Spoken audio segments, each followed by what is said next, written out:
Hello and welcome friends to yet another video of Fun English Class जहां आप मेरे साथ यानी कि सिमरन के साथ सीखते हैं इंग्लिश अपने घर बैठे बैठे अपने कंफर्ट में। तो दोस्तों, आपने ये क्वेश्चन सुने होंगे और इनका कभी कभी जवाब भी दिया होगा, जैसे कि do you know that Pluto is not a planet now? Oh I don't know. अच्छा, तुमने खाना खाया? I don't think so. अच्छा, तुम आज क्या पहन के जा रहे हो पार्टी में? आई डोंट नो। या फिर तुमने कल स्कूल जाना है? आई डोंट नो। तो दोस्तों, पता नहीं वो पता करो, पर आज मैं आपके लिए कुछ एक बहुत बहुत इंटरेस्टिंग टॉपिक लाई हूँ। तो दोस्तों, इन सवालों के जवाब आपको पता है या पता नहीं, ये मुझे भी नहीं पता, लेकिन आज मुझे ये जरूर पता है कि मैंने आज आपको क्या सिखाना है। आज मैंने आपको सिखाना है कि आई डोंट नो को इंग्लिश में और हम कैसे कैसे बोल सकते हैं। लेकिन दोस्तों, सिखाने से पहले मैं आज आपसे एक और रिडल पूछूंगी। तो दोस्तों, अगर मैं अल्फाबेट में से दो लेटर्स यानी कि ई और टी हटा दूं तो अल्फाबेट में कितने लेटर्स बचे? बताओ जल्दी। अगर आपको आंसर पता है तो फटाफट से कमेंट बॉक्स में कमेंट करके मुझे आंसर बताओ, नहीं तो आंसर देखने के लिए आपको मेरी पूरी वीडियो देखनी पड़ेगी, क्योंकि एंड में मैं आपको आंसर बताऊंगी इस रिडल का। तो चलिए अब सीखते हैं कि हम आई डोंट नो को और क्या क्या भी कह सकते हैं। तो दोस्तों, ऐसी बहुत सी सिचुएशंस आती हैं जहाँ पे हमारे को आंसर नहीं पता होता किसी भी चीज का, तो हमें सिंपली बोलना होता है कि आई डोंट नो। लेकिन आई डोंट नो बोलते बोलते हम बोर नहीं हो जाते हैं ना, इसलिए मैं लेकर आई हूँ आपके लिए कुछ सेंटेंसेस। तो पहला है कि I don't have any idea, मतलब कि इस चीज का मुझे कोई ख्याल ही नहीं है, कोई आइडिया ही नहीं है और कुछ पता ही नहीं है। ठीक है दोस्तों, हम आइडिया की जगह हम वर्ड क्लू भी यूज कर सकते हैं कि I don't have any clue, मतलब कि आपको इस चीज का कुछ अता पता नहीं है, सिंपली यू डोंट नो। दोस्तों, जब मैं एक फॉर्मल सेटअप की बात करती हूँ और आपसे आपका बॉस कोई आपसे क्वेश्चन पूछता है, या फिर आपसे आपकी टीचर कोई क्वेश्चन पूछती है और आपको आंसर नहीं पता, तब आप उन सिचुएशंस में ये बोल सकते हैं कि I may not be the best person to answer this, मतलब कि आप ये कह रहे हैं कि आप इस चीज को नहीं जानते, शायद आप वो इंसान नहीं है जो इस चीज का आंसर दे पाए। तो नेक्स्ट टाइम अगर आपका बॉस आपसे पूछे कि मुझे ये वाली चीज समझा दो और आपको नहीं पता हो और आप आई डोंट नो बोलने लग रहे हो, तो बोलते बोलते रुक जाना और ये बोल देना कि I may not be the best person to answer this. Also कई बारी हमसे कुछ ऐसे क्वेश्चन पूछे जाते हैं जो बहुत ही टेक्निकल होते हैं, थोड़े बहुत साइंटिफिक होते हैं, या फिर कोई ऐसे क्वेश्चंस होते हैं जिनके हमें आंसर नहीं पता होते। तो अगर मुझसे कोई ये पूछ लेता है कि बताओ why Pluto is not a planet, तो मैं ये बोलती हूँ कि I don't have that information right now, but I can find it for you. हाँ दोस्तों, हम गूगल करके या किसी से पूछकर जरूर पता लगा सकते हैं किसी भी प्रश्न का कोई भी उत्तर। तो इसीलिए हमें अभी तो इंफॉर्मेशन नहीं पता, लेकिन हम उस इंसान की हेल्प कर सकते हैं और उसको बता सकते हैं वो चीज ढूंढ कर। तो इन सिचुएशंस में आप उनको कह सकते हैं कि आई don't know the information right now, but I can find it for you.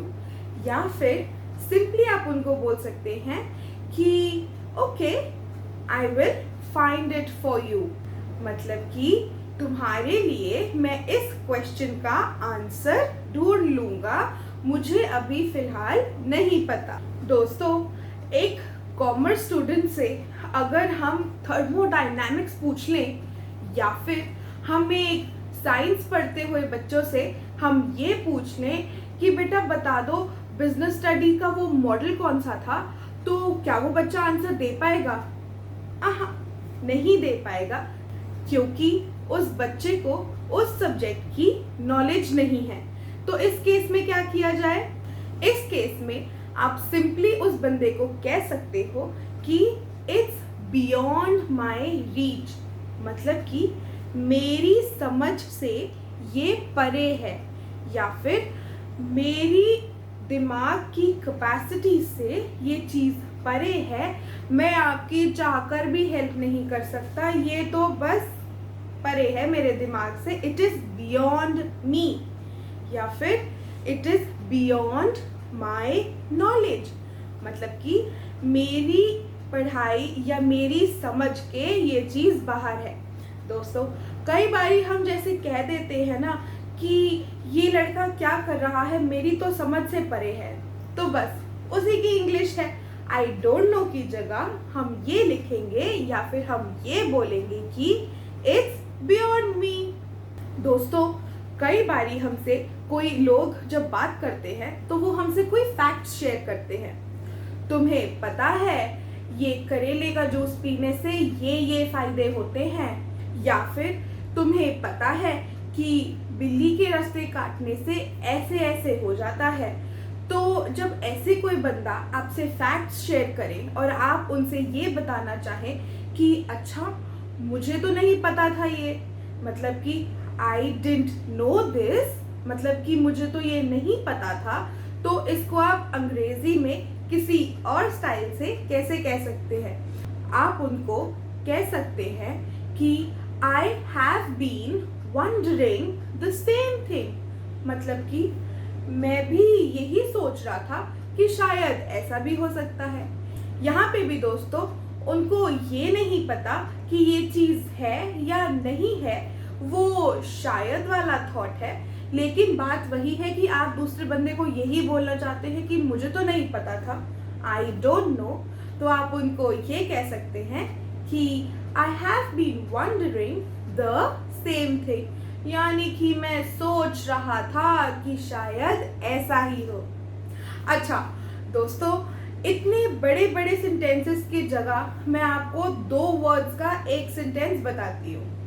Okay, तो आप उनको ये बोल सकते हैं हु नोज। जैसे कि आपसे कोई पूछे कि is Ritu coming to your birthday party, who knows, मतलब कि आपने आई डोंट नो नहीं बोला, और आप इनफॉर्मली, फॉर्मली में मत यूज करना ये, आप इनफॉर्मली ये कह सकते हैं कि हु नोज। तो दोस्तों, आपको ये इंटरेस्टिंग लग रहा है ना? बहुत कुछ सीख भी रहे हैं आप हमारे साथ, तो अभी पेन और पेपर पकड़ के रखिए क्योंकि मैं कुछ और सेंटेंसेस भी बताने वाली हूँ आपको। दोस्तों, कई बारी हमारे को ऐसी सिचुएशन आ जाती है कि हमसे कोई ऐसे क्वेश्चन पूछ लेता है जिन पे हमें कड़ी रिसर्च करनी पड़ती है, जिन्हें ढूंढ के लाना पड़ता है, जिनके जवाब हमें नहीं पता होते। तो उन सिचुएशंस में क्या किया जाए?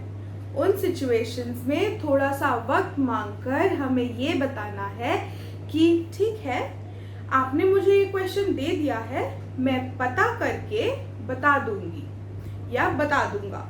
तो तब आप कैसे पूछेंगे?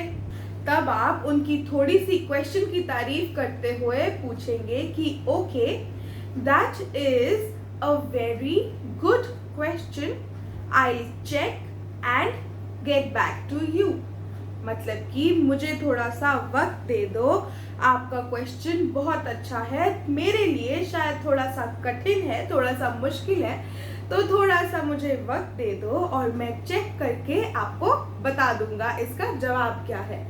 तो दोस्तों, थी ना ये अच्छी बात?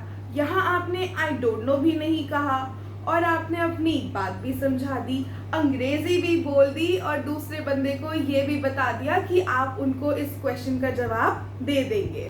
ऑल्सो आप फॉर्मली ये भी बोल सकते हैं कि let me look that up for you, मतलब कि आप रुक जाइए, मैं आपके लिए ये चीज़ देखकर आपको बताता हूँ या बताती हूँ। तो अगर आपको इतना बड़ा सेंटेंस नहीं बोलना कि I appreciate your question and this question is good and I check back, तो उसकी जगह आप सिर्फ ये बोल सकते हैं कि let me look that up for you.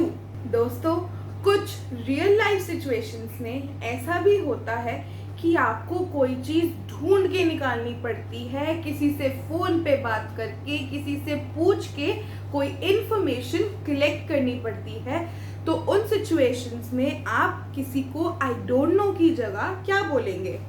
आप उनको ये भी बोल सकते हैं कि I find out and let you know. मतलब कि अगर स्कूल में आपकी टीचर ने ये पूछा कि tell me the number of students in your class, तो आप काउंट करने लगोगे, यानी कि इंफॉर्मेशन ढूंढोगे, है ना? तो उसके लिए आपको टाइम लगेगा, शायद 2 मिनट, शायद 3 मिनट। तो अपनी टीचर को आई डोंट नो बोलने की जगह आप ये बोल सकते हो, I find out and let you know. मतलब कि सिंपल, मैं पता करके आपको बता दूंगा या मैं पता करके आपको बता दूंगी ये चीज़। तो दोस्तों, था ना ये आसान? इंग्लिश हमें अब इतनी मुश्किल तो लग नहीं रही है। अच्छा, तो वीडियो की स्टार्टिंग में मैंने आपसे एक रिडल पूछी थी। मतलब अल्फ़ाबेट में से अगर मैं एक ई और एक टी हटा दूं तो मेरे पास कितने वर्ड्स बचे? तो दोस्तों, इसका आंसर 26 माइनस 2 यानी कि 24 नहीं है, लेकिन इसका आंसर है, अगर मैं वर्ड अल्फ़ाबेट में से ई और टी हटा दूं तो मेरे पास रह जाएगा बस ए, एल, पी, एच, ए और बी, यानी कि सिर्फ 6 लेटर्स। तो दोस्तों, किन के आंसर्स करेक्ट थे और किन के नहीं, ये मुझे कमेंट सेक्शन में प्लीज़ बताना। और वीडियो को लाइक करना ना भूलें, सब्सक्राइब करें ताकि जैसे ही हमारी कोई नई वीडियो आए आप उसको देख के इंग्लिश सीख सकें। Also share this video amongst your friends and your family और योर रिलेटिव्स, ताकि वो भी आपके साथ इंग्लिश सीखें जैसे आप सीख रहे हैं, बहुत ही आसान तरीके से, मज़ेदार तरीके से हमारे साथ। Thanks for watching.